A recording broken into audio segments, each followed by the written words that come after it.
Sometimes a man loses everything before he finds what he was meant to hold on to.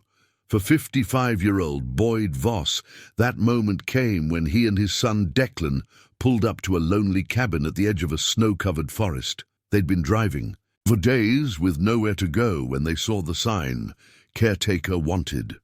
The cabin had smoke rising from the chimney and a fire burning inside, but nobody was home. On the table sat a letter addressed to the one who stayed.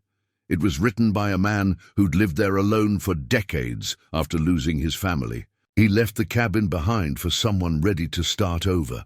But why did he leave so suddenly, and what was he running from? Before we continue, tell us where you're tuning in from. And if this story touches you, subscribe, because tomorrow I've saved something special for you. The truck's engine ticked as it cooled, the only sound besides the wind moving through the pines. Boyd Voss sat with his hands still gripping the steering wheel, staring at the cabin through the dirty windshield. Beside him, his son Declan had already opened the passenger door, letting in a gust of cold air that smelled like snow and wood smoke. "You coming?" Declan asked, his voice carrying that flat tone Boyd had grown accustomed to over the past 6 months. Not quite hostile, but not warm either. Just words, stripped of everything that used to connect them. Boyd nodded and climbed out, his knees stiff from 3 days of driving. He was 55 years old and felt every year of it lately. The layoff had done that, taken a man who once stood straight and turned him into someone who moved like he was apologizing for taking up space. They'd left Indianapolis with 2 duffel bags, a toolbox, and $800 between them. The foreclosure notice had given them 30 days, but Boyd couldn't stand to watch strangers pick through Maureen's things at an estate sale, so they'd left early. Declan had been sleeping on his couch for 4 months by then anyway, after his own landlord had raised the rent beyond what his warehouse job could cover. Father and son both unmoored, both pretending they had a plan. The hand-painted sign leaned against a post at the edge of the clearing. Caretaker Wanted, inquire within. The lettering was careful, the work of someone who took time with things. Boyd had spotted it from the main road, barely visible through the trees, and something in his chest had pulled him toward it. "Smoke's coming from the chimney," Declan said, moving toward the cabin. He was 32, tall like his mother had been, with her dark hair and serious eyes. "Someone's home." But when Declan knocked, there was no answer. He knocked again, harder, and the door drifted open under his knuckles. It hadn't been latched. "Hello?" Declan called into the dim interior. "We saw the sign. We're looking for—" He stopped. Boyd came up behind him and looked over his shoulder into the cabin. The fire was burning steadily in a stone fireplace, casting orange light across a simple room. A kettle sat on a wood stove, still steaming.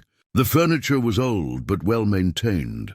A worn sofa, 2 chairs, a table made from thick planks. Bookshelves lined one wall, crowded with volumes that looked like they'd been read many times. Everything was tidy, organized, cared for. But there was no one there. "This is weird," Declan muttered. "Fire doesn't light itself." Boyd's eyes went to the table. A single envelope sat there, propped against a ceramic mug. Even from the doorway, he could see the writing on the front. "To the one who stayed." They stepped inside together, and Declan closed the door against the cold. The warmth of the fire felt like an embrace after so many nights in the truck, after so many weeks of cheap motels and rest-stop parking lots. Boyd crossed to the table and picked up the envelope. The paper was thick, quality stock, and the handwriting was elegant, the cursive of someone educated in an earlier time. "Should you open that?" Declan asked. "It's not addressed to anyone specific." Boyd turned it over. The envelope wasn't sealed, just tucked closed. He pulled out 2 pages of the same heavy paper, covered in the same careful script. "What's it say?" Boyd unfolded the pages and began to read aloud, his voice quiet in the stillness of the cabin. "To the one who stayed. If you're reading this, you've done something I could not do for 30 years. You've chosen to begin again in a place that holds someone else's sorrow. That takes a kind of courage I respect. My name is Oswald Briggs. I built this cabin in 1962 with my wife, Constance, dreaming of the life we'd have here with our daughter, Iris. We had 3 years of happiness in these walls. 3 years of laughter and morning coffee and evening fires. 3 years of the kind of peace a man spends his whole life searching for. And then, on a January night in 1965, that peace ended. An icy road, a moment of lost control. I was driving. They were gone before the ambulance arrived. I survived without a scratch. Isn't that something? Not a single broken bone, while my whole world shattered. I've lived here alone ever since, trying to understand why I was spared, trying to find meaning in the aftermath. Some days I thought I'd found it. Most days I simply existed, moving through routines that kept me tethered to the world. I made this place a refuge, not just for myself, but for the land, the trees, the creatures that don't judge a man for his failures. I learned to live with my ghosts. I learned that isolation can be both a punishment and a strange kind of grace. But I'm old now and my heart is tired. The doctor in town has given me words I won't repeat here because they don't matter. What matters is this. I'm leaving before winter takes the choice from me. I'm going on my own terms, to a place I've chosen, to meet whatever comes next with my eyes open. And I'm leaving this cabin to you, whoever you are. The caretaker I've been searching for. The person who needs what I needed 30 years ago. A place to stop running. A place to face what must be faced. A place to begin again. The work is simple. Keep the fire burning. Maintain the property. Respect the land. You'll find instructions in the journal by the bed. Everything you need is here. I don't know your story, but I know you have one. Everyone who finds this place does. This cabin calls to people who are carrying too much. People who need permission to set something down. Consider this your permission. The past cannot be changed. I learned that the hard way, but how we carry it forward, that's up to us. I chose to carry mine alone, and while I don't regret it, I wonder sometimes what might have been different if I'd let someone help. Don't make my mistake. Whatever you're carrying, you don't have to carry it alone. Welcome home. Oswald Briggs. The silence after Boyd finished reading stretched long and deep. He folded the letter carefully, his hands not quite steady, and set it back on the table. Declan had moved to the window and stood looking out at the darkening forest. "He's dead," Declan said finally. "That's what he's saying. He went somewhere to die? Maybe. Definitely." Declan turned from the window. His face was hard to read in the firelight. "And he left all this to whoever showed up. To us. To whoever stayed," Boyd corrected quietly. "Same thing. I don't think it is." They stood in the warm cabin, 2 men who'd been strangers living in the same house for months, each wrapped in his own private grief and failure. Boyd thought about the letter's words, about caring too much, about the courage to begin again. "There's more," Boyd said, gesturing to a doorway that led deeper into the cabin. "Bedroom, I'd guess." "And he mentioned a journal." Declan didn't move. "What are you thinking?" "I'm thinking it's getting dark. I'm thinking it's cold outside. I'm thinking we have nowhere else to be, so we just, what, move into a dead man's house?" "He offered it." Boyd looked at his son, trying to find something in Declan's face that looked like the boy he'd raised. "1 night. We'll stay 1 night, and in the morning we'll figure out what to do next." Declan's jaw worked like he was chewing on arguments, but finally he nodded. 1 night. Boyd woke to pale light filtering through unfamiliar windows and the sound of an axe biting into wood. For a moment, he couldn't remember where he was. The ceiling beams above him were rough-hewn pine, not the textured drywall of the house he'd lost. Then it came back, the cabin, the letter, Oswald Briggs. He sat up slowly, his back protesting. The couch hadn't been uncomfortable, but at 55, every unfamiliar bed left its mark. Through the window, he could see Declan in the clearing, working methodically through a pile of logs. His son had always been an early riser, even as a child. Maureen used to joke that Declan got more done before breakfast than most people managed all day. Boyd stood and stretched, noting that someone, Declan presumably, had added wood to the fire during the night. The cabin was warm, almost cozy. He found his boots by the door and pulled them on, then stepped outside into air so cold it made his lungs ache. "Morning," Declan said without looking up. He brought the axe down cleanly, splitting a log into 2 perfect halves. "Found the woodshed. We're low. Maybe 2 weeks' worth if we're careful." "You've been counting." "Habit." Declan set another log on the stump he was using as a chopping block. "Place like this, you need to know what you have." Boyd watched his son work, seeing the efficiency in every movement. Declan had learned that in the army, how to assess, inventory, plan. 4 years in the service and he'd come back different, quieter, more contained. Then Maureen had gotten sick, and whatever walls Declan had built around himself had grown higher. "I found something," Boyd said. "In the bedroom." "A journal." The axe paused mid-swing. "And?" "Oswald kept records, daily entries going back 30 years. Maintenance schedules, weather observations, repairs needed." Boyd pulled the small leather notebook from his jacket pocket.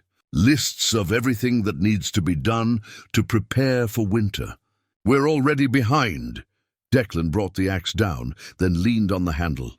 "Behind for what?" "We're leaving today, remember? One night we said. I know what we said, but—" Boyd opened the journal to a page he'd marked with his thumb. "There's another letter, tucked between the pages. Short one, like he wrote it in a hurry." He read aloud. "If you're reading this, you've stayed. The work begins now. That's it?" "That's it." Declan pulled the axe free and set it against the woodpile. His breath came out in white clouds. "What work exactly?" Boyd flipped through the journal's pages, each one covered in Oswald's careful script. "Roof needs patching on the northwest corner. Shutters need reinforcing before the heavy snows. Chimney should be swept. Firewood, obviously. He's got a root cellar that needs checking, a water pump that freezes if you don't wrap it properly. Foundation stones on the east side are loose." He looked up. "It's a lot. For someone planning to stay. For someone who doesn't want to watch this place fall apart." They stared at each other across the woodpile, and Boyd could see his son doing calculations, practical ones about time and resources, but also emotional ones about commitment and risk, about staying in one place when staying meant confronting all the reasons they'd been running. "How long?" Declan asked finally. "To do it right. Through winter, at least. Spring would be smarter. Make sure everything holds through the worst of it. That's 6 months. More or less." Declan looked back at the cabin, solid and waiting. "And then what? Spring comes and we just leave. Let someone else find it?" "I don't know," Boyd admitted. "I'm just thinking one step ahead. We need somewhere to be. This is somewhere. The work needs doing. We can do it. We don't have money for supplies. We have some. And the journal mentions a town, Millbrook, 15 miles north. Maybe there's work there. Maybe—" He stopped, hearing how desperate it sounded. How much like hope, which was dangerous for men in their position. But Declan was nodding slowly. "One condition." "What's that?" "Come spring, we leave. No arguments, no second thoughts. We do the work. We honor what the old man built, and then we move on with our lives." Boyd wanted to ask what lives those would be, where they thought they were moving on to, but he knew better than to press. This was the most his son had given him in months, a reluctant partnership, a shared purpose, even if temporary. "Deal," Boyd said and offered his hand. Declan looked at it for a long moment before shaking. His grip was firm, calloused from warehouse work and splitting wood. The handshake of a man who kept his promises, even the ones that cost him. They spent the morning taking inventory. The cabin was better stocked than Boyd had expected. Canned goods in the pantry, flour and rice in sealed containers, even some dried herbs hanging from the kitchen rafters. The root cellar held potatoes and onions, though some were starting to sprout. The water pump worked, though it groaned with cold. The wood stove in the kitchen was sound. The fireplace drew well, and the roof, despite Oswald's concerns, seemed mostly solid. "We'll need to go into town," Boyd said as they finished their survey. "Get proper supplies, see what's available. And tell someone we're here," Declan added. "Last thing we need is someone thinking we're squatters." The drive to Millbrook took 20 minutes on a narrow road that wound through dense forest. The town, when they found it, was smaller than Boyd had imagined. A single main street with a general store, a diner, a post office, and a few other buildings that might have been offices or homes. The mountains rose behind it, blue-gray against the winter sky. The general store was warm and crowded with goods that seemed to have no particular organization. A woman in her 60s stood behind the counter reading a paperback. She looked up when they entered, her eyes sharp and assessing. "Help you, gentlemen?" "Hope so," Boyd said. "We're staying out at the Briggs place. Saw the sign about caretaker work. Wanted to let someone know we're there and pick up some supplies." The woman's expression shifted, surprise, then something sadder. She set down her book and came around the counter. "You found Oswald's cabin. You knew him." Everyone knew Oswald, or knew of him anyway. Kept to himself mostly, but he'd come through every few months for supplies. Always polite, always paid cash. She studied them both. "I'm Phyllis Crawford. I run this place. Boyd Voss, this is my son, Declan." Phyllis shook their hands, her grip surprisingly strong. "When did you arrive?" "Yesterday evening. Found the cabin empty except for a letter." "So he really did it." Phyllis's voice was quiet. "We wondered. He came through about 3 weeks ago, bought more supplies than usual. Paid off his tab even though I told him it wasn't necessary. Said he was—" She paused, choosing words carefully. "Said he was settling accounts." Declan shifted beside Boyd. "Did he say where he was going?" "No, but Oswald didn't explain himself to people. 30 years of living alone teaches a man to keep his own counsel." Phyllis moved back behind the counter. "You planning to stay?" "Through winter," Boyd said. "Place needs work. We figured we'd earn our keep." "Generous of you." There was something in her tone, not quite skepticism, but close. "You know anything about maintaining a mountain property?" "We'll learn." Phyllis nodded slowly, still measuring them. Then she pulled out a notepad. "Make a list of what you need. I'll give you fair prices. Oswald always paid fair, and I'll expect the same from anyone living in his place." They spent 20 minutes gathering supplies, basic tools, weatherproofing materials, food staples. As Boyd paid, counting out bills carefully, a man entered the store. He was older than Phyllis, maybe 70, with a face weathered by decades of mountain winters.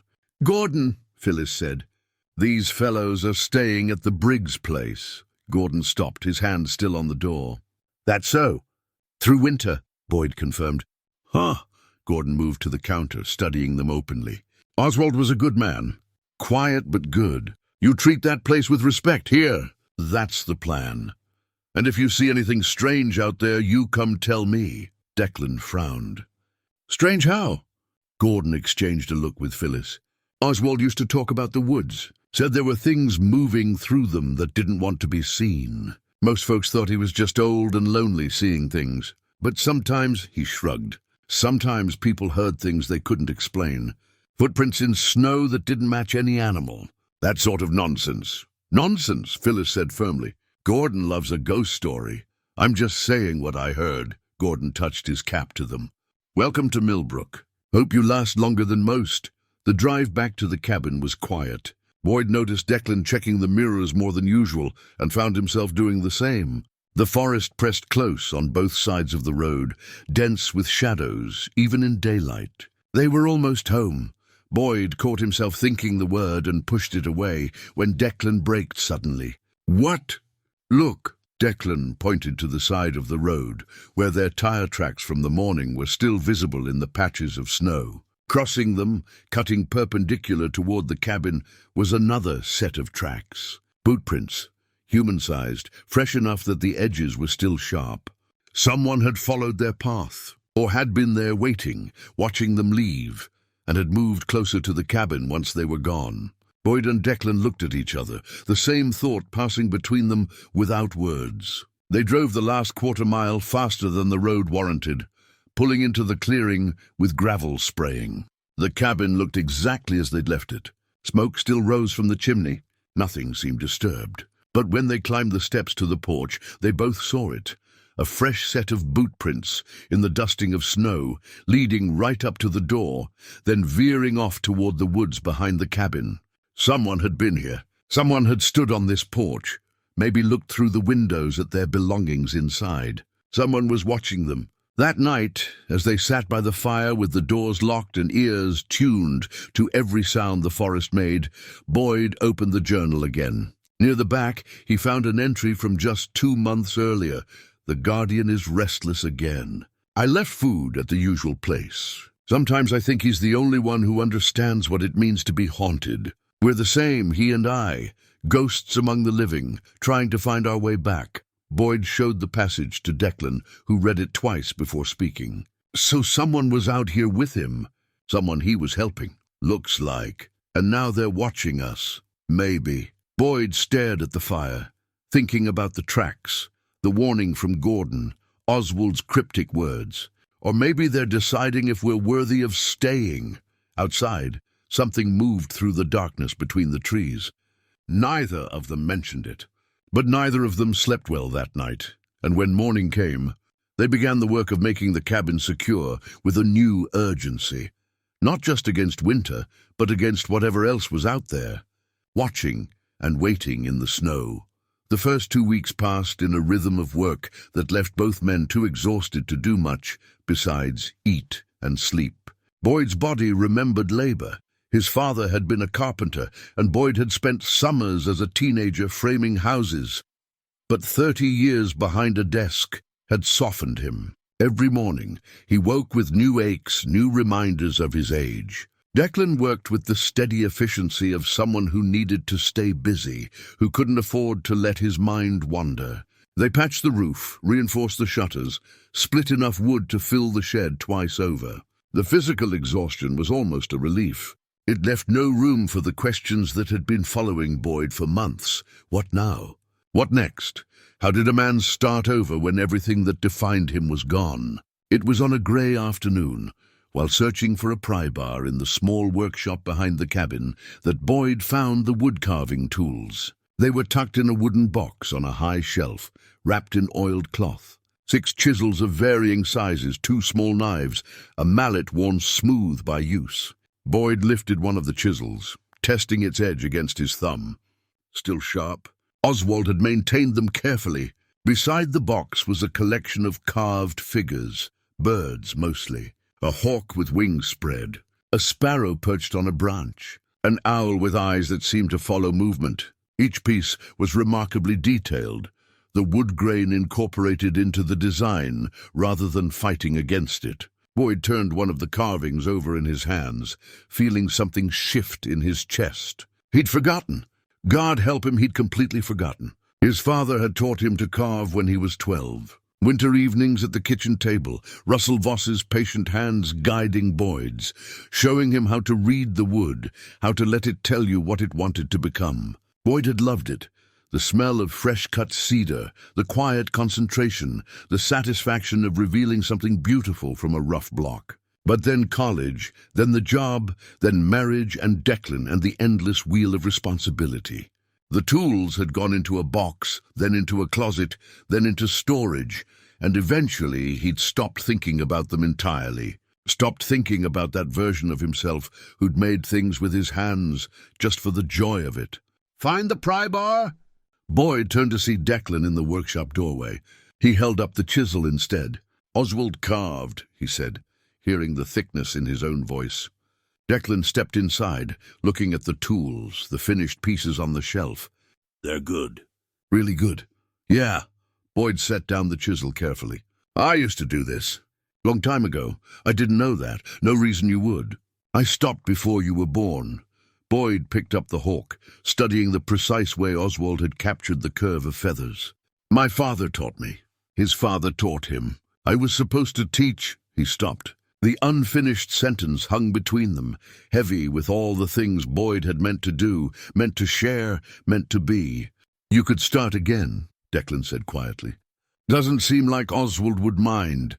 That evening, after dinner, Boyd sat at the table with a piece of cedar he'd found in the workshop and the smallest of the chisels. His hands felt clumsy at first, uncertain, but slowly muscle memory returned. The angle of the blade, the pressure needed, the way to work with the grain rather than against it. He didn't try anything ambitious, just practiced basic cuts, relearning the language of the wood.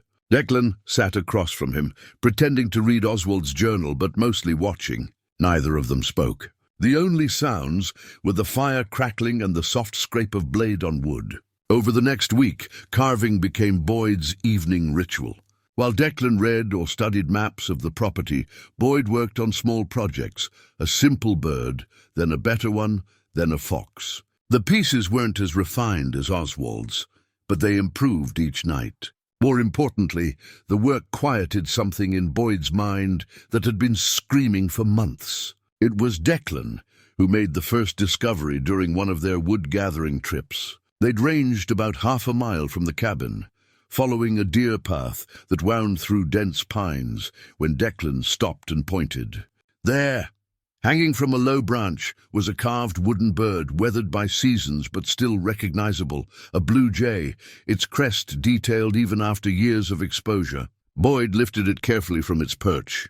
The carving was Oswald's work, no question. But why hang it here, so far from the cabin? There's another one, Declan said, moving deeper into the trees.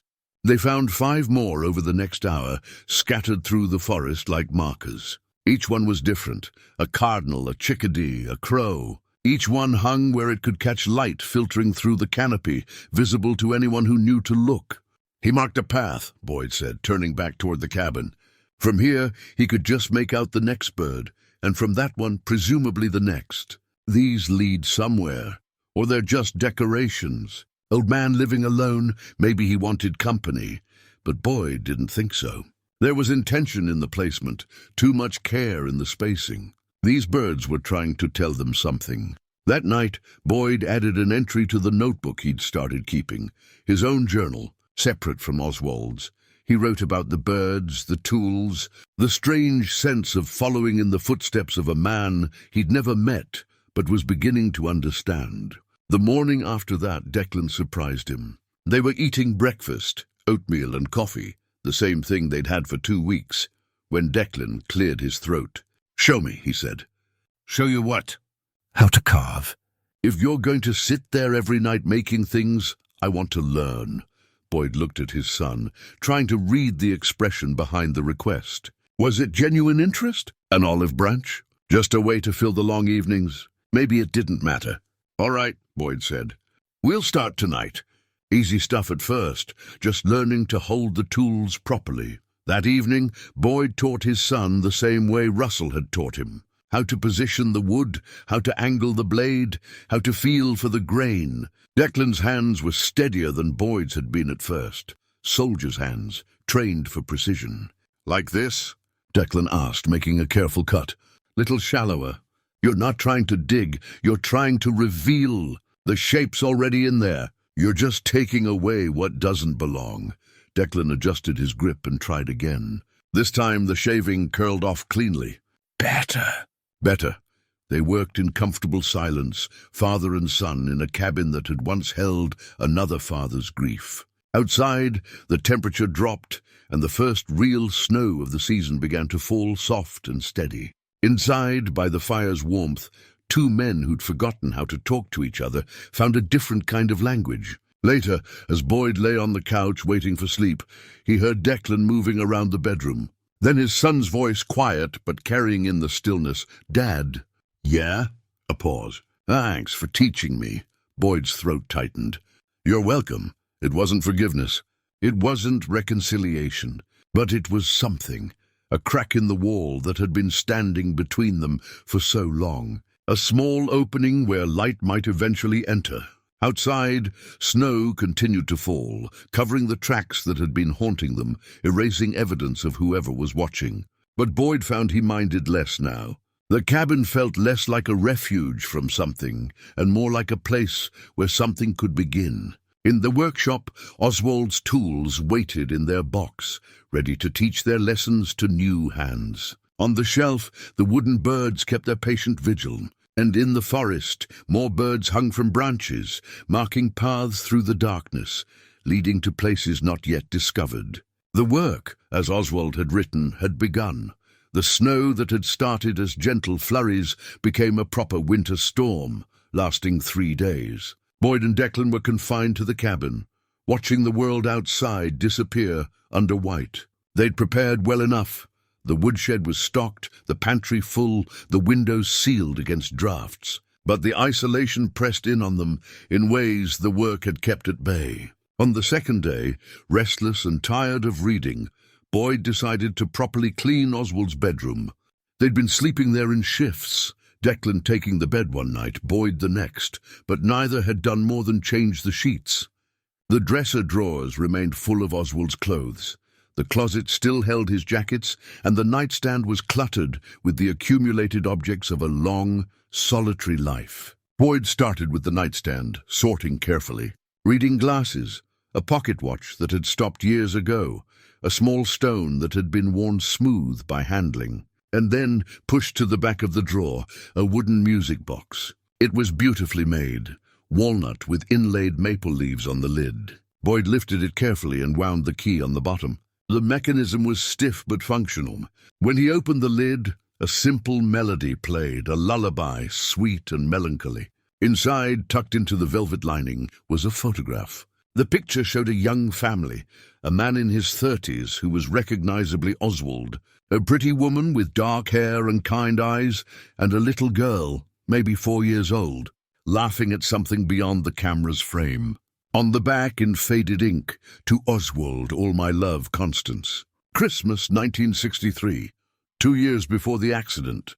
2 years before everything ended." Boyd sat on the edge of the bed, holding the music box as it played its sad little song. He thought about Maureen, about the photographs he'd packed so carefully before the foreclosure, about the weight of carrying someone's memory forward when they couldn't carry it themselves. "Dad?" Declan stood in the doorway. Boyd hadn't heard him approach over the music. "Found this," Boyd said, holding up the box. "His family." Declan crossed the room and took the photograph, studying it for a long moment. "They look happy." They were. And for a while, and then he spent 30 years alone in the woods. Declan handed back the photo. "That's one way to grieve, I guess." "Is it?" Boyd met his son's eyes. "Or is it just one way to stop living?" The question hung between them, sharp-edged and dangerous, because they both knew they were talking about more than Oswald now. Declan sat down in the chair by the window. Outside, snow continued its steady fall. "Mom died 8 years ago." "I know. You stopped living 8 years ago." Boyd wanted to argue, wanted to defend himself, but the words wouldn't come. Because Declan was right. Maureen's cancer had taken 18 months to kill her, 18 months of treatments and hope and gradual surrender. And when it was finally over, Boyd had felt nothing but a terrible, guilty relief that her suffering had ended. And then he'd felt nothing at all. "I didn't know how to be both parents," Boyd said finally. "I didn't know how to be the strong one when I felt like I was drowning. So you just checked out. Went to work, came home, sat in front of the TV. You were there, but you weren't there." Declan's voice was steady, not accusing exactly, just stating facts. "I lost Mom and I lost you on the same day. I just didn't realize it until later. Declan, I'm not saying it to hurt you. I'm saying it because if we're going to be stuck in this cabin together for 6 months, we should probably be honest about why we barely talked before we got here." Boyd set the music box down carefully on the nightstand. The song had wound down, leaving silence. "You're right about all of it. I did check out. I was so afraid of falling apart that I just stopped feeling anything, stopped trying. And by the time I realized what I'd done, you were gone, and I didn't know how to reach you. I wasn't just gone. I moved 3 miles away." "You were gone," Boyd repeated quietly. "And I let you go because I thought you were better off without me dragging you down." Declan looked out the window at the falling snow. "I wasn't better off. I was angry and lost and working 60 hours a week, so I didn't have to think about any of it." Sound familiar? It did. God help him, it did. "I blamed you," Declan continued, "for giving up, for not fighting harder to keep things together. And then I did the exact same thing. Got my own apartment, kept my head down, pretended I was fine." He laughed, but there was no humor in it. "We're quite a pair. Your mother would be disappointed in both of us." "Yeah, she would." Declan turned from the window. "But she's not here. And we are. And I'm tired, Dad. I'm tired of being angry, and I'm tired of pretending we're not both completely lost." Boyd felt something crack open in his chest, something that had been locked tight for so long he'd forgotten it was there. "I'm sorry for checking out, for not being what you needed, for—" His voice broke. for being relieved when her suffering ended. What kind of person feels that? The kind who loved her enough to want her pain to stop. Declan's voice was rough. I felt it too. And then I felt guilty about feeling it, and angry at you for probably feeling it. And it all just got twisted up until I couldn't look at you without remembering everything we'd lost. So what do we do now? I don't know. But maybe we start with not lying to each other. Not pretending we're fine when we're not. Declan stood and moved to the door, then paused. And maybe we stop living like Oswald did, alone in the woods, carrying everything by ourselves until it crushes us. After Declan left, Boyd sat with the music box for a long time. He wound it again and let the lullaby play while he looked at the photograph of Oswald's lost family. He thought about the journal entries he'd read, 30 years of a man talking to ghosts, apologizing to empty air, trying to make sense of the senseless. Oswald had survived the accident without a scratch. Boyd had survived Maureen's death, survived the layoff, survived the foreclosure.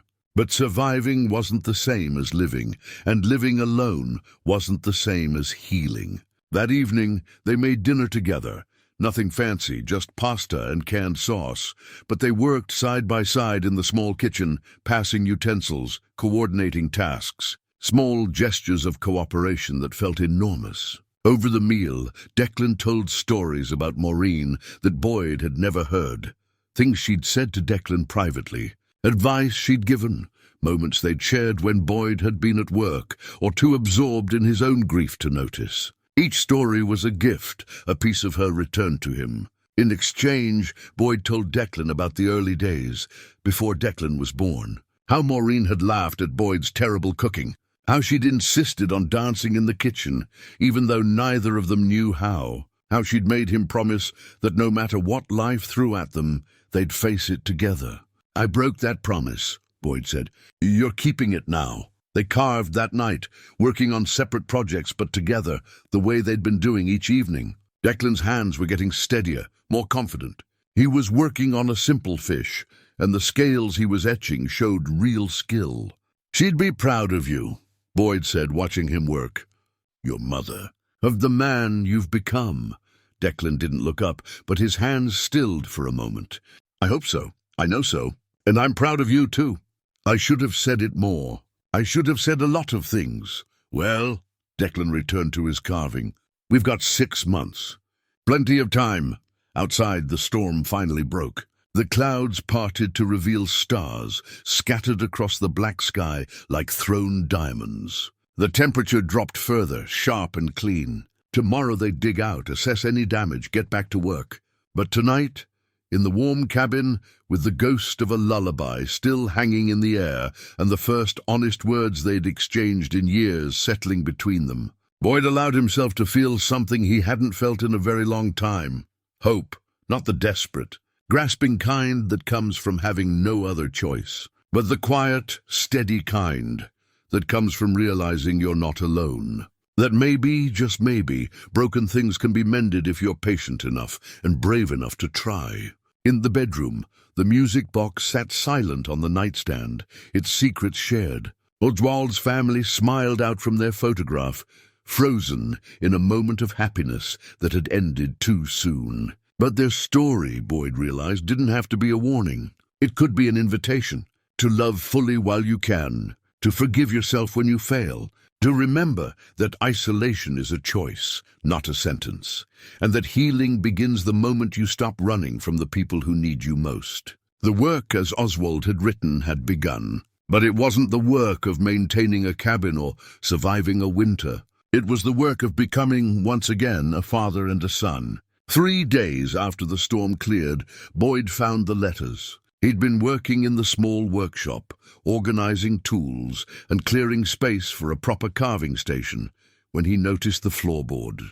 It sat slightly higher than the others, as if it had been lifted and replaced many times. Boyd knelt and worked his fingers under the edge. The board came up easily, revealing a shallow space beneath. Inside was a wooden box, plain pine, unadorned. Boyd lifted it out and carried it to the workbench, where the light was better. The box wasn't locked, just closed with a simple latch. Inside were letters. Dozens of them, maybe 100, bound with string in neat bundles. Each envelope was addressed in Oswald's careful hand, but none had been mailed. No stamps, no postmarks, just names and dates written on the outside. To Constance, March 1965. To Iris, on your 5th birthday. To my girls, Christmas 1970. Boyd opened the first one with trembling hands. My dearest Constance, it's been 2 months since the accident. The doctor says I should write down what I'm feeling. He says it will help. I don't see how putting words on paper can help when you're not here to read them, but I don't know what else to do. The house is too quiet. I hear your voice sometimes, in the wind through the pines, in the way the door creaks. I set 2 plates for dinner before I remember. I reach for you in the night and find only cold sheets. They tell me time will make it easier. They tell me I'll learn to live with it, but I don't want to live with it. I want to die with it. I want to follow you wherever you've gone, but I'm a coward. I stay, I breathe, I watch the seasons change, and I write these letters to someone who will never read them, because the alternative is silence, and silence will kill me faster than grief ever could. I'm sorry. I'm so sorry. I was driving. It should have been me. Always yours, Oswald. Boyd read through several more, each one dated months or years apart. The early letters were raw with pain, barely coherent at times. But gradually they changed. The handwriting steadied. The thoughts became more organized, more philosophical. By 1970, Oswald was writing about the land, about finding purpose in stewardship, about learning to live with ghosts instead of fighting them. By 1980, the letters included observations about birds, about seasons, about the quiet satisfaction of work done well. And then Boyd found the recent ones, dated within the last year. To Constance and Iris, I had the dream again last night, the one I've been having for months now. A man and his son driving north, looking for something they can't name. I see them clearly, the father, middle-aged and broken by loss he won't acknowledge. The son, younger but carrying his own weight of grief and anger. They need this place. They need what I needed 30 years ago, permission to stop running, permission to face what must be faced. I've been preparing for them, stocking supplies, updating the journal, making repairs. Everything must be ready when they arrive. I don't know how I know they're coming. Perhaps it's madness. Perhaps it's grace. Perhaps there's no difference. But I believe, with everything I have left to believe with, that this is why I survived. This is why I was spared when you were taken. Not to live alone forever, but to prepare this place for someone else who needs it. A father who lost his way. That's what the dream tells me. A father who gave up after his wife died, who let his son drift away, who needs to remember how to be whole.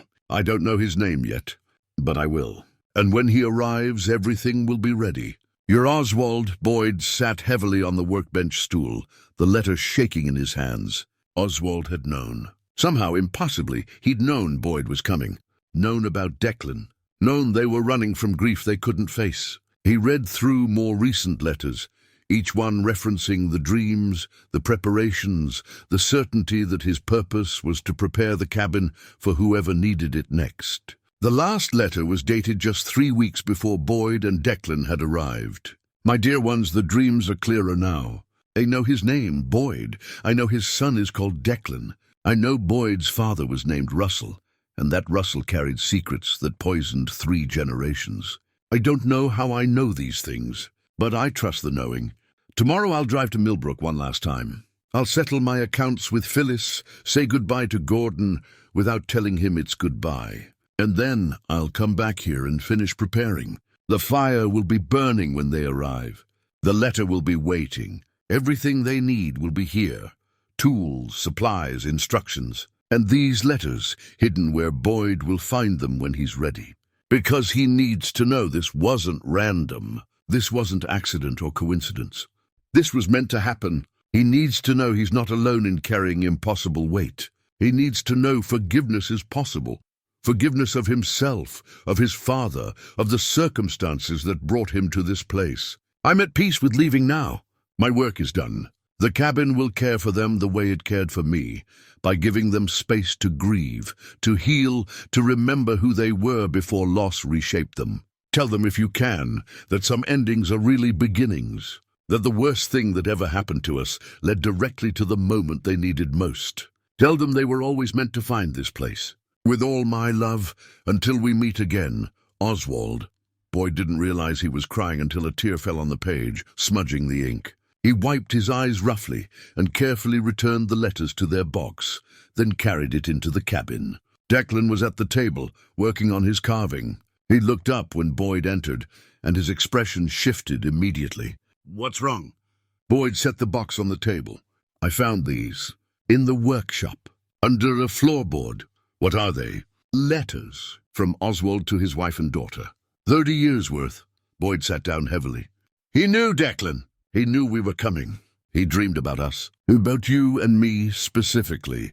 Declan's hands stilled on his carving. "That's not possible. Read them." For the next hour, they read through the letters together, watching Oswald's journey from raw grief to acceptance to purpose.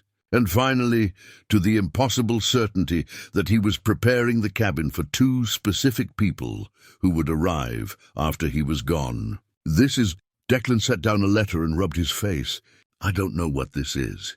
Coincidence? Delusion?" He was an old man living alone. Maybe he was just crazy?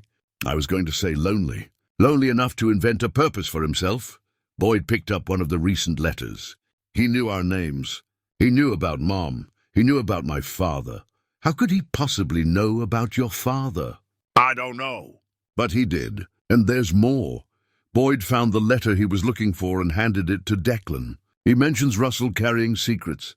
Secrets that poisoned 3 generations. Declan read the passage, his brow furrowing. "What secrets?" "I don't know." "My father died when I was 16, but..." Boyd hesitated, remembering something he'd buried for decades. "There was a night, a long time ago. I was about 10. He came home late, shaken up. His truck had damage on the front end that hadn't been there that morning. He told my mother he'd hit a deer, but he was different after that. Quieter, he started drinking more. And he never took that truck out at night again. Sold it a month later, bought something else." Boyd looked at his son. "I never thought about it much. Just a strange memory. But the timing..." He didn't need to finish. Declan's face showed he understood. "January 1965, Declan said quietly. "When Oswald's family died." They sat in silence, the implications spreading between them like spilled ink. If Russell had been involved in the accident that killed Oswald's family, if he'd been the driver who fled the scene, then everything changed. Their presence here wasn't just coincidence. It was inheritance, a debt passed from father to son, demanding to be paid. And somehow Oswald had known, had forgiven, had left them everything as an act of grace rather than judgment. Outside, the sun was setting behind the mountains, painting the snow gold and pink. Inside, 2 men sat with a box full of letters from a ghost, trying to understand how their broken path had led them exactly where they needed to be. The map turned up 2 days later, rolled and tucked behind the books on the highest shelf. Boyd found it while reaching for a volume on forest management that Oswald had mentioned in his journal. It was a topographical map of the property and surrounding forest, hand-drawn with remarkable detail. Oswald had marked the boundaries, labelled landmarks, noted water sources and animal trails. But what caught Boyd's attention were the symbols, small, carefully drawn marks scattered throughout the forest in no pattern he could immediately discern. Boyd spread the map on the table. Declan came to stand beside him, studying the markings. "What are those?" Declan pointed to a symbol that looked like a stylized bird. "I don't know, but look." Boyd flipped through Oswald's journal until he found what he was looking for. Here, he mentions places of clarity in one of his entries, lists coordinates that match these symbols. Declan traced the marks with his finger. "How many?" 8, spread out over maybe 5 square miles. Boyd checked the journal again. He calls them meditation spots, places he'd go to think, to find peace. Each one is marked with something, a carved bird, a stone cairn, something to identify it. We've already found some of the birds. Right, but not all of them. And according to this, there are other kinds of markers too. Boyd looked out the window at the forest, still deep with snow, but beginning to show signs of the coming thaw. We could map them out. visit each one, see what he left there. Why? It was a fair question. They had enough work to do maintaining the cabin without going on some kind of pilgrimage through the woods. But Boyd thought about Oswald's letters, about the careful way he'd prepared everything for their arrival, and he felt certain these places were part of that preparation. Because he wanted us to, Boyd said simply. Everything else he left, the letter, the journal, the tools, they all meant something. These places will too. That evening, they worked side by side as usual, but now there was something different between them. The discovery of Oswald's letters had shifted something, opened a door neither of them had realized was there. They talked more freely now, filling the silence with memories of Maureen, with stories from their separate lives over the years they'd been distant. Boyd told Declan about the job he'd lost, not just the facts, but the shame of it. Being walked out by security, the contents of his desk in a cardboard box, 30 years of service reduced to a severance check and a form letter. How he'd driven home that day and sat in the driveway for 2 hours because he couldn't face going inside to an empty house. Declan told him about the relationships that had failed, the jobs he'd cycled through, the way he'd moved every year or two because staying in one place made him feel trapped. How he'd been terrified when Boyd called to say the house was being foreclosed, not because of the practical implications, but because it meant he'd have to face his father again. "I thought you'd be disappointed in me," Declan admitted, carefully etching feathers into the bird he was carving. "No career, no family, nothing to show for 32 years. I was disappointed in myself," Boyd said. "You were just the mirror showing me my own failures.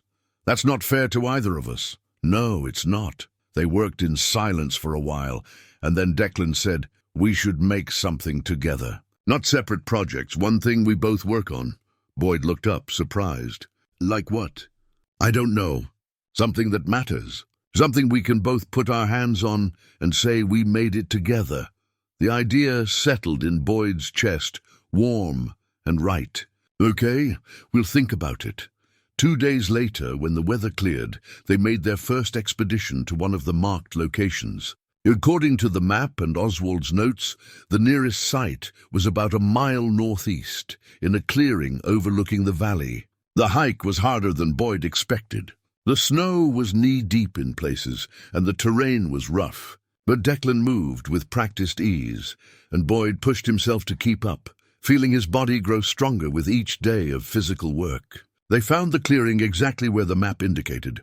A rough circle of stones had been arranged in the center, and at the northern edge, a wooden plaque had been mounted on a post. The carving was weathered but still legible. "Here I forgave myself." Boyd and Declan stood in the clearing, looking out over the valley. The view was extraordinary, mountains stretching to the horizon, the forest rolling out below them like a green-white sea.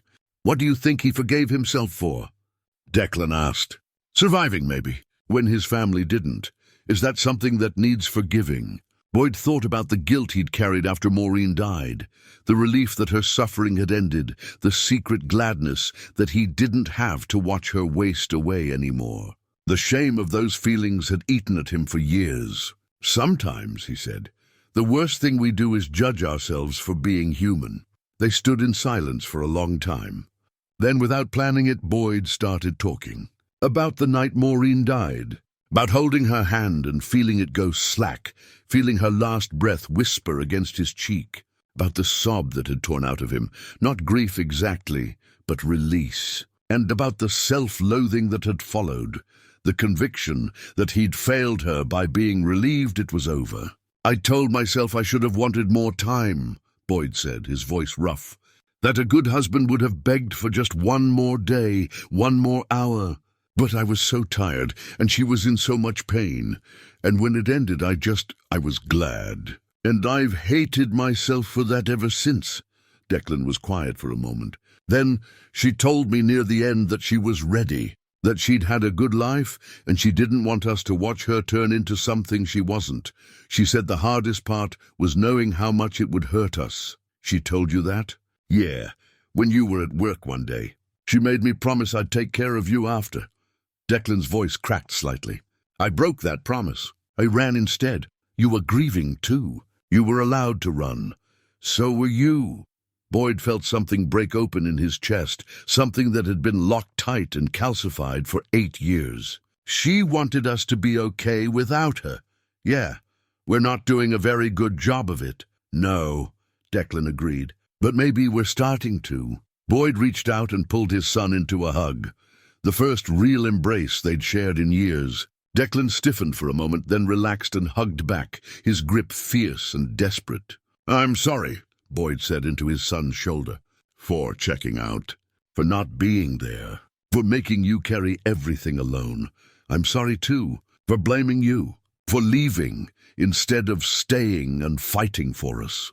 They held each other in the clearing where Oswald had forgiven himself, and Boyd felt years of accumulated guilt and anger start to loosen their grip. Not disappearing, he understood now it would never disappear completely, but becoming something he could live with, something that didn't define him. When they finally pulled apart, both men's eyes were wet. Declan wiped his face roughly and looked at the plaque again. You think the other places will be like this? Little stations of healing? Maybe. Oswald seemed to think we needed them. He was probably right. They carved their initials into one of the stones in the circle before they left. BV and DV side by side. A record of having been there, of having faced something together. The hike back to the cabin felt easier, as if they'd left some of their weight behind in that clearing. They talked about the next location, about the project they'd make together, about the coming spring and what it might bring. That night Boyd carved, while Declan sketched designs for their joint project. A wooden bird, large and detailed, with both their styles incorporated.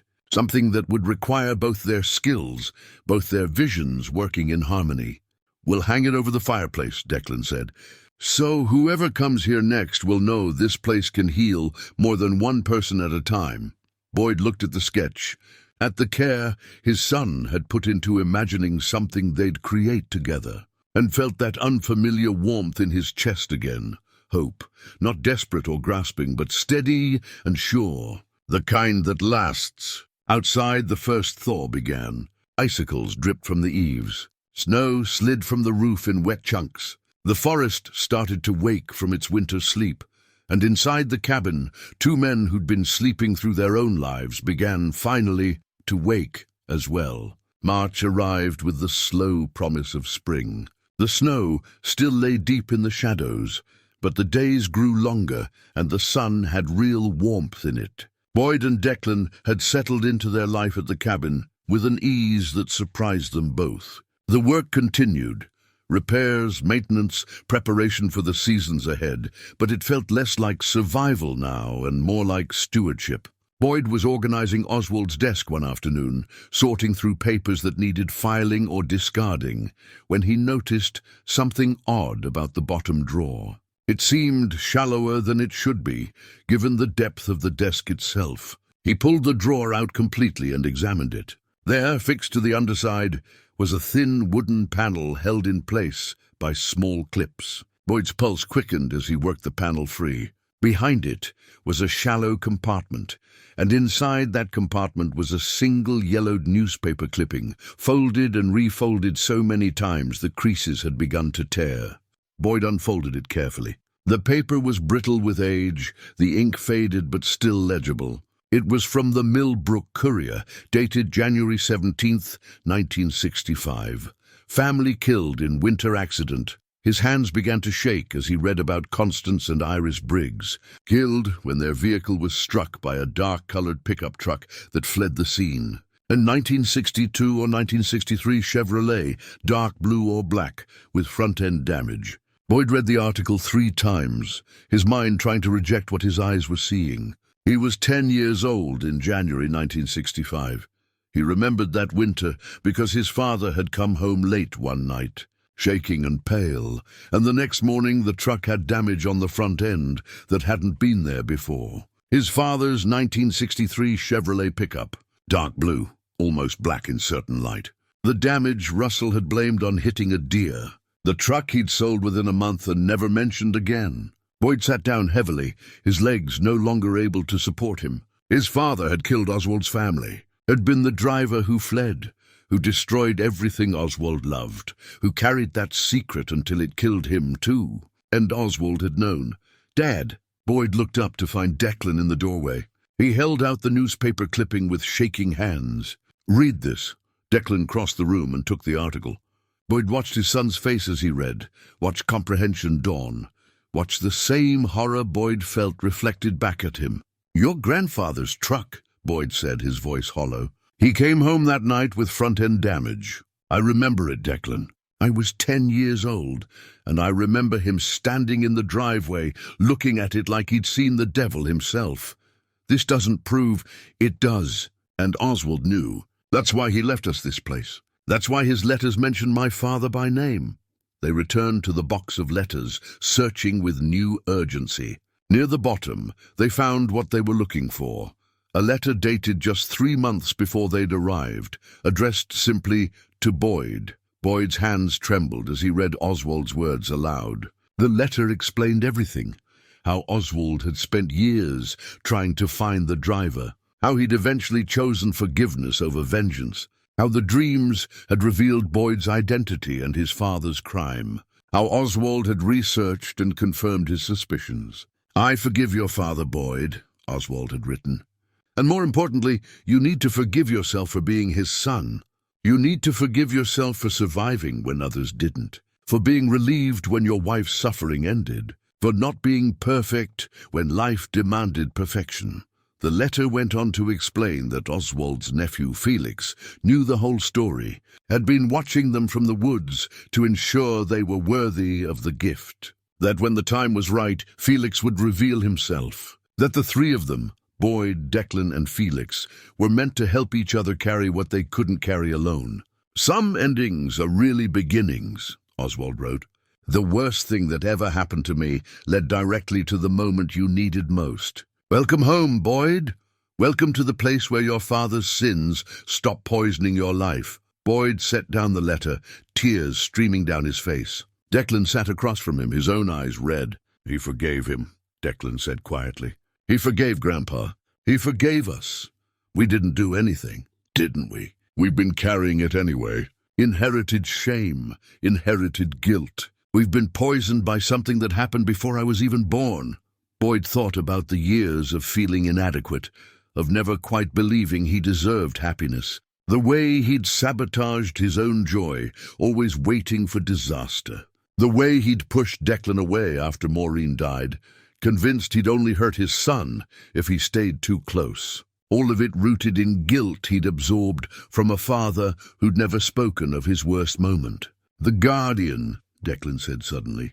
"Oswald's nephew Felix.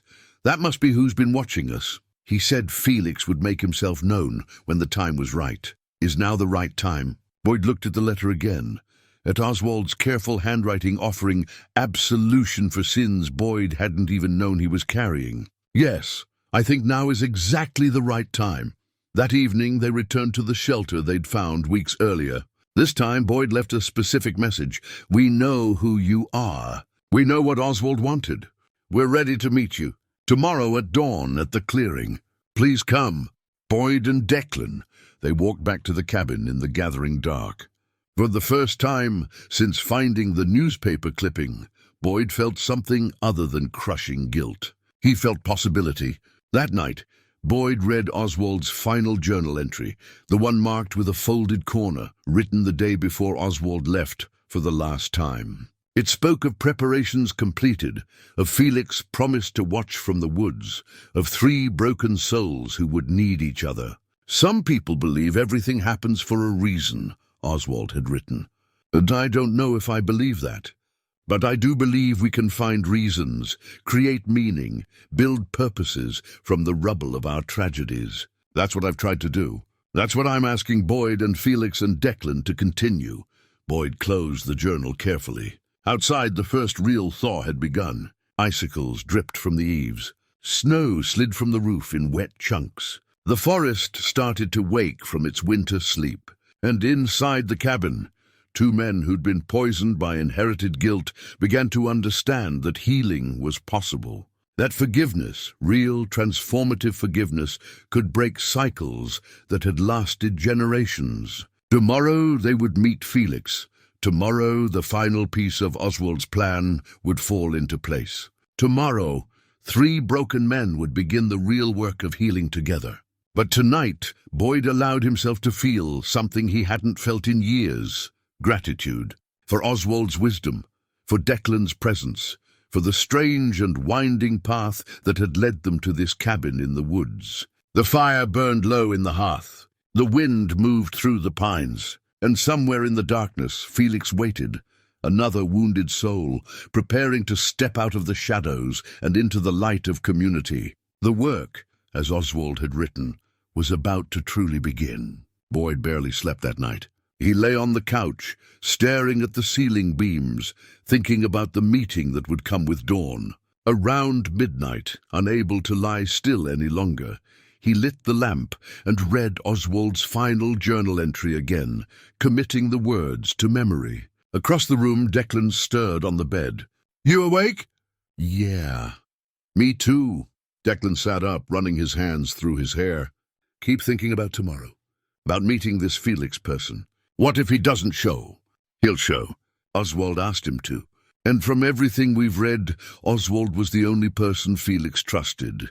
They tried to rest after that, but neither man managed more than fitful dozing. When the first grey light began to seep through the windows, they rose without speaking and prepared for the journey to the clearing. Boyd made coffee, strong and black. They dressed in layers against the cold, and Boyd tucked Oswald's letter to Felix, found hidden in a hollowed-out copy of Walden, into his jacket pocket. At the door, Boyd paused.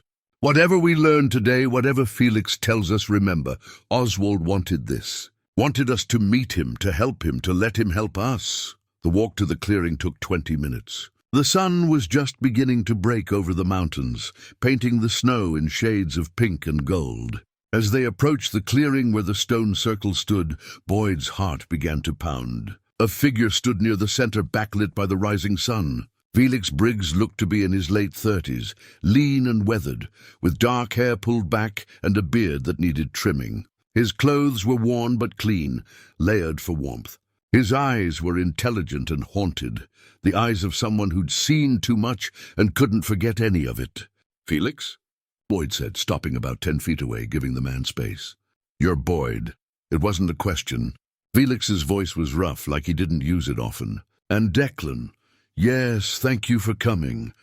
Felix's jaw worked, and for a moment Boyd thought he might bolt. But then his shoulders dropped slightly. "Uncle Oz told me you'd be different, that you'd understand what it's like to be haunted." Boyd pulled out Oswald's letter. "He left this for you." Felix took the envelope with trembling hands, staring at his uncle's handwriting. "He really did it. Left for good. Yes, we're sorry for your loss. Don't be." He was ready. His heart was giving out, and he didn't want to waste away in some hospital bed. Felix opened the envelope and began to read. Boyd and Declan sat on the stones in respectful silence, watching emotions play across the younger man's face: grief, surprise, hope. When Felix finished, he folded the letter carefully and tucked it inside his jacket. "He says I'm supposed to trust you, that the 3 of us are meant to help each other. He says it's time for me to stop hiding." "You're a veteran," Declan said gently. Felix's eyes snapped to Declan, sharp and defensive. Then he seemed to recognize something in Declan's tone. "You serve?" 4 years, Army, got out in 16. Marines! 3 tours. Got out in 21. Felix's hands clenched on his knees. "Except I didn't really get out. Part of me is still there in the sand, watching my friends die while I—" He stopped abruptly. Uncle Oz was the only person who understood. He lost everyone, too. Knew what it was like to survive when you shouldn't have. They talked for over an hour in that clearing. Felix told them about finding Oswald 2 years ago, about the shelter his uncle had helped him build, about the supplies and quiet companionship that had kept him alive when he'd wanted to die. He spoke haltingly about the war, about survivors' guilt, about panic attacks triggered by crowds and noise. Boyd listened, recognizing in Felix's story the same pattern of isolation and self-punishment that had defined Oswald's life. and his own. 3 generations of men, all carrying unbearable weight, all convinced they had to carry it alone. "There's an outbuilding behind the cabin," Boyd said finally. "Oswald used to store equipment there, but it's got good bones. Could be converted into living space. If someone wanted to live there, if someone was ready to try being part of something again." Felix stood abruptly and walked to the edge of the clearing, his back to them. Boyd and Declan waited, giving him time to process. Finally, Felix turned back. "I'm not easy to be around sometimes. There are days I can't talk. Days I need to disappear into the woods." "That's okay," Declan said. "We've got our own noise. Our own bad days. Maybe that's the point. We all understand what it's like to be broken. There are conditions," Felix said. "You have to be patient. You have to let me move at my own pace. And if it doesn't work, you let me go back to the woods without judgment." "Deal," Boyd said immediately. Felix crossed back and extended his hand. Boyd shook it, then Declan. "When do we start?" "Now. Come back to the cabin with us. See the outbuilding. We'll make a plan together." The days that followed fell into a new rhythm. The 3 men worked together to clear out the outbuilding, hauling out years of accumulated debris, patching the roof, replacing cracked windows. Felix proved skilled with his hands, moving through tasks with military efficiency. But there were moments when he'd stop mid-motion, his face going blank, and they'd learned to give him space until he came back to himself. On the 3rd day of work, Felix mentioned Oswald's final wish. "Uncle Oz wanted a memorial. Nothing fancy. He hated fuss. But there's a spot on the property he loved. A hillside overlooking the valley. He carved a wooden cross and planted it there years ago. He told me that's where he wanted to be remembered." "We should honor that," Boyd said. "Invite the people from town who knew him." Over the next week they prepared. Boyd and Declan cleared a path to the hillside where the wooden cross stood. Felix carved Oswald's name and dates into the crossbeam, his hands steady despite the emotion in his eyes. They arranged stones in a circle, creating a space that felt sacred without being showy. Declan drove to town and extended invitations. Phyllis said she'd come and spread the word. Gordon promised to be there. A few others, people Oswald had helped quietly over the years, said they'd make the trip. As the day of the memorial approached, Felix grew increasingly anxious. Boyd found him the night before, sitting behind the outbuilding, his hands shaking. "I don't know if I can do this," Felix said. "Be around that many people. Make conversation." Boyd sat beside him. "You don't have to pretend anything. You just have to be present." That's all Oswald asked. "What if I have an episode? What if I freak out in front of everyone? Then Declan and I will be there. We'll help you through it or help you leave, whatever you need. You're not doing this alone." Felix's jaw worked. "Uncle Oz believed I could come back from this, but some days I think he was wrong. Some days I think I'm too broken to fix. Maybe broken doesn't need fixing," Boyd said quietly. "Maybe broken just needs company. Other broken things that understand." The morning of the memorial arrived cold but clear. 8 people gathered on the hillside. Phyllis with pressed flowers, Gordon with his wife, 3 townspeople whose faces Boyd didn't recognize. Felix stood between Boyd and Declan, his shoulders rigid with tension, but his feet planted, staying. One by one, people shared stories. Phyllis spoke of anonymous cash that appeared when she couldn't afford medication. Gordon told of the night Oswald talked him through his darkest hour, sitting with him until dawn when he'd been ready to end his life. Others shared small acts of compassion, quiet moments of grace. A pattern emerged. Oswald had spent 30 years reaching out to the broken, the isolated, the desperate, not with grand gestures, but with presence, with the simple willingness to show up and stay. When it was Boyd's turn, he pulled a folded paper from his pocket, the letter he'd written to his father. His voice was steady as he spoke about Russell's crime, about inherited guilt, about the weight of carrying sins that weren't his own. "I can't apologize for my father," Boyd said. "He's been dead for almost 40 years. But I can apologize for carrying his guilt forward, for letting it poison another generation." He looked at Declan. "I spent my whole life feeling like I wasn't good enough. I didn't know why until I found out what my father had done. But Oswald knew. He knew. And instead of seeking revenge, he offered grace. Boyd read portions of his letter to Russell, forgiving him for the accident, for the years of distance, for dying before they could truly know each other, and forgiving himself for being Russell's son, for inheriting shame he'd never chosen. He knelt and buried the letter at the base of the cross, covering it with dirt and stones. Declan stood beside him, gripping his shoulder. Felix stood on his other side, silent solidarity. The three of them stood together as the others watched, and Boyd felt something ancient and heavy finally release its hold. Oswald would be proud, Phyllis said, touching Boyd's arm, for having the courage to face this. As the group dispersed, Boyd remained at the cross for a moment longer. He touched the carved wood, thinking about Oswald's hands shaping this memorial years ago. "Thank you," Boyd whispered, "for showing me how to be free." The wind moved through the trees like breath, like release, like the sound of something long held finally letting go. The three men walked back to the cabin together, bound now not just by Oswald's plan, but by their own choice to stay, to heal, to carry each other's burdens when the weight became too much. The work had truly begun. The days that followed Felix's arrival fell into a new rhythm. The three men worked together to clear out the outbuilding, a sturdy structure about 30 yards behind the main cabin that had been used for storage. It needed work. The roof had a few leaks, the windows were cracked, and years of accumulated debris had to be hauled out. But the frame was solid and the foundation good. Felix proved to be skilled with his hands, moving through tasks with military efficiency. But there were moments when he'd stop mid-motion, his face going blank, and they'd learn to give him space until he came back to himself. Sometimes it took minutes, sometimes longer. On the third day, as they were installing a new window, Felix spoke about Oswald's final wish. Uncle Oz wanted a memorial. Nothing fancy, he hated fuss. But there's a spot on the property he loved, a hillside overlooking the valley. He carved a wooden cross and planted it there years ago.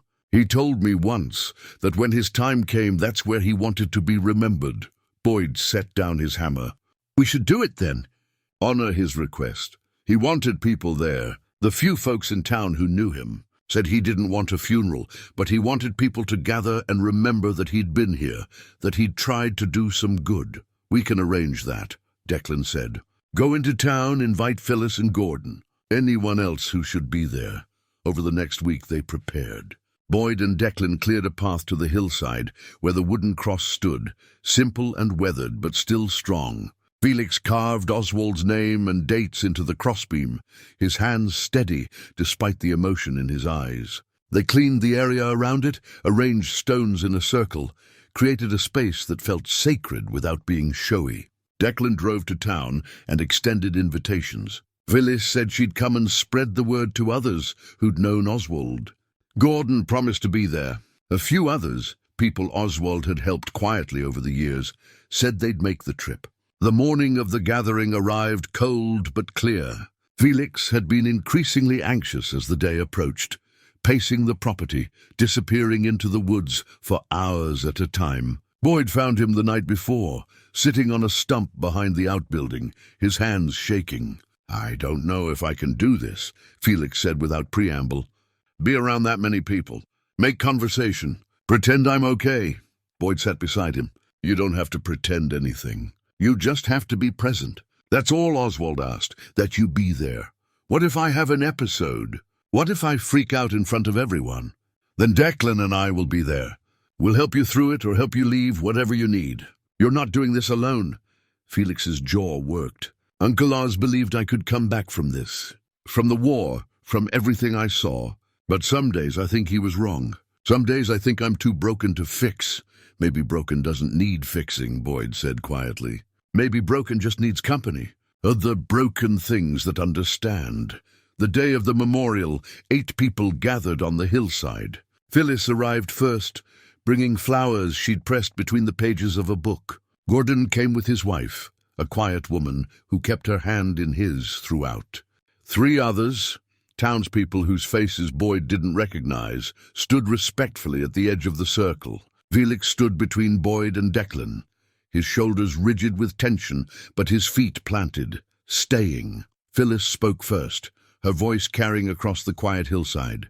Oswald Briggs was a man who understood pain. He never pretended it didn't exist or tried to make it prettier than it was. But he also understood kindness. When I couldn't afford my heart medication, an envelope of cash showed up in my mailbox. No note, no name. But I knew. We all knew. Gordon cleared his throat. He talked me through the worst night of my life. I'd lost my son, lost my way, and I was standing on my back porch with a bottle of pills, ready to end it. Oswald showed up, never did figure out how he knew I needed him. But he sat with me until dawn. Didn't try to fix anything, just stayed. Sometimes that's enough. One by one, the others shared stories. Small acts of compassion, quiet moments of grace. A pattern emerged. Oswald had spent 30 years reaching out to the broken, the isolated, the desperate. Not with grand gestures, but with presence. With the simple willingness to show up and stay. When it was Boyd's turn, he pulled a folded paper from his pocket. I never met Oswald Briggs, but he knew me. Knew my story, my failures, my need. He left me, left all three of us. He gestured to Declan and Felix, a place to begin again. He taught us that forgiveness is possible, that healing doesn't mean forgetting, and that the work of being human is the work of showing up for each other. Boyd paused, emotion making his voice rough. Oswald survived an accident that killed his family. He carried that grief for 30 years, but he didn't let it make him cruel. He let it make him compassionate. That's his legacy. Not the cabin, not the land. The compassion. He knelt and placed a carved wooden bird at the base of the cross, the first piece he and Declan had made together, wings spread as if in flight. Thank you, Oswald. For everything. We'll carry it forward. After the others finished sharing their memories, a comfortable silence settled over the hillside. The wind moved through the pines, carrying the scent of warming earth and new growth. Spring was coming, inevitable and patient. Boyd felt the weight of what he needed to do pressing against his chest. He'd been thinking about it since finding the newspaper clipping, since reading Oswald's letter of forgiveness. Some things needed to be spoken aloud, witnessed by others, made real through confession. He stood again, pulling a second folded paper from his pocket. This one was different, newer, written in his own hand just last night. There's something else, Boyd said, his voice carrying across the circle. Something I need to say before we leave this place. Declan looked at him with concern, but Boyd shook his head slightly. This needed to happen. 60 years ago, a man made a terrible choice. He got behind the wheel when he shouldn't have. He drove too fast on an icy road. And when his truck struck another vehicle and sent it down an embankment, killing a mother and her young daughter, he fled. He went home and lied about what he'd done. He carried that secret until it poisoned him from the inside out. Phyllis's hand went to her mouth. Gordon's eyes widened with understanding. That man was my father, Russell Voss, and the family he killed was Oswald's. The words hung in the cold air, stark and undeniable. Boyd's hands shook as he unfolded the paper he'd written. I can't apologize for my father. He's been dead for almost 40 years, and whatever remorse he felt, he took with him. But I can apologize for carrying his guilt forward, for letting it poison another generation, for letting it infect my son. He looked at Declan, who stood with tears streaming down his face. I spent my whole life feeling like I wasn't good enough, like I deserved every loss that came my way. I didn't know why until I found out what my father had done. But Oswald knew. He knew, and instead of seeking revenge, he offered grace. Boyd held up the letter he'd written. This is to my father, to Russell Voss. I wrote it last night, and I'm going to read it now, and then I'm going to bury it here at the base of Oswald's cross. Because this is where forgiveness lives. This is where cycles break. He began to read, his voice steady despite the emotion churning through him. Dad, I know what you did on January 16th, 1965. I know about the truck, the accident, the family you killed. I know you came home that night and lied to Mom, to me, to everyone. I know you sold the truck and tried to bury the truth, but it buried you instead. I'm angry at you for what you did, for driving drunk or reckless or careless, whatever the reason was, for running instead of staying, for choosing cowardice over accountability. But I'm angrier at what your secret did to our family. How it poisoned you, made you distant and sad and ultimately unreachable. How that poison seeped into me, made me feel unworthy of love and success and happiness. How I passed it on to my own son, perpetuating a cycle of inherited shame that neither of us understood. That ends now. Oswald Briggs, the man whose family you killed, forgave you. He spent 30 years learning how to let go of anger and hatred. And in the end, he gave his home, his refuge, his life's work to your son and grandson. Not as punishment, but as liberation. So I'm choosing to forgive you too. Not because you earned it or deserved it, but because carrying your guilt is killing me the same way it killed you. I forgive you for being human and flawed and weak in your worst moment. I forgive you for the years of distance between us. I forgive you for dying before I could know you. And more importantly, I forgive myself for being your son, for inheriting your shame without knowing it, for letting it shape my life in ways I'm only now beginning to understand. I choose to honor what was good in you. Your skill with your hands, your quiet strength, your love for your family even when you couldn't express it. And I choose to leave here the guilt that was never mine to carry. You did a terrible thing, Dad, but you're not the only thing I am. Your worst moment doesn't define my whole life. I'm free of you now, and I hope, wherever you are, you've found the peace you couldn't find here. Your son, Boyd. Boyd knelt and dug a small hole at the base of the cross with his hands, the earth still half frozen and resistant. He placed the letter inside, covered it with dirt and stones, and stood with his hands muddy and his face wet with tears. Declan moved to his side, gripping his shoulder. Felix stood on his other side, a silent presence of solidarity. The three of them stood together as the others watched, and Boyd felt something ancient and heavy finally release its hold on his heart. Phyllis stepped forward and placed her hand on Boyd's arm. Oswald would be proud of you, for having the courage to face this, for breaking the chain. We all carry things we didn't choose, Gordon added quietly. The brave ones learned to put them down. As the group began to disperse, making their way back down the hill, Boyd remained at the cross for a moment longer. He touched the carved wood, feeling the grain under his fingers, thinking about Oswald's hands shaping this memorial years ago.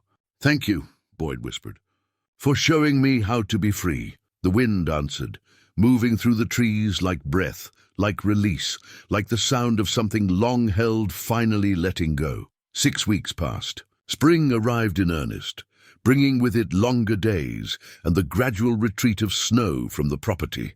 The forest came alive with birdsong and the rustle of animals emerging from winter dens. Streams that had been frozen solid now ran clear and cold, cutting through the landscape with renewed purpose. The outbuilding had been transformed. Felix's living space now had tight walls, clean windows, a small wood stove for heat, and a bed Boyd and Declan had built together. Felix still disappeared into the woods sometimes, still had days when the weight of his memories was too much. But more often now he was present, working alongside them, sharing meals, occasionally even laughing at Declan's terrible jokes. One morning Boyd received an envelope from the bank. Inside was a check, the payout from a life insurance policy he'd taken out years ago and forgotten about. Not a fortune, but enough to stabilize them, to invest in the property, to stop worrying about immediate survival. He showed it to Declan over coffee. "We could leave now," Boyd said, testing the words. "Have enough to start over somewhere else. Get an apartment in a city, look for work." Declan stared at him for a long moment. "Is that what you want?" "I'm asking what you want." "I want to stay." Declan's answer came without hesitation. "I've applied to a forestry program at the State University. It's mostly online, some in-person intensives. I want to learn how to do this right, manage land, understand ecosystems, be a proper steward of this place." Boyd felt warmth spread through his chest. "You're staying." "We're staying," Declan corrected. "Unless you're planning to leave without me." "Not a chance." Felix entered then, carrying firewood. He'd heard the conversation through the open door. "The three of us," he said, setting down the wood. "We talked about opening this place to others. People who need what we needed. Making it official." It was true. They'd discussed it on several evenings, the idea taking shape slowly. Not a formal retreat or therapy center, nothing that would require licenses or bureaucracy. Just a quiet offering, a place where broken people could come to heal, to work with their hands, to find silence and acceptance. "We'd need a sign," Declan said. "Something that explains what this place is now." Over the next week, they worked on it together. A large piece of cedar, sanded smooth and carved with words they debated and refined.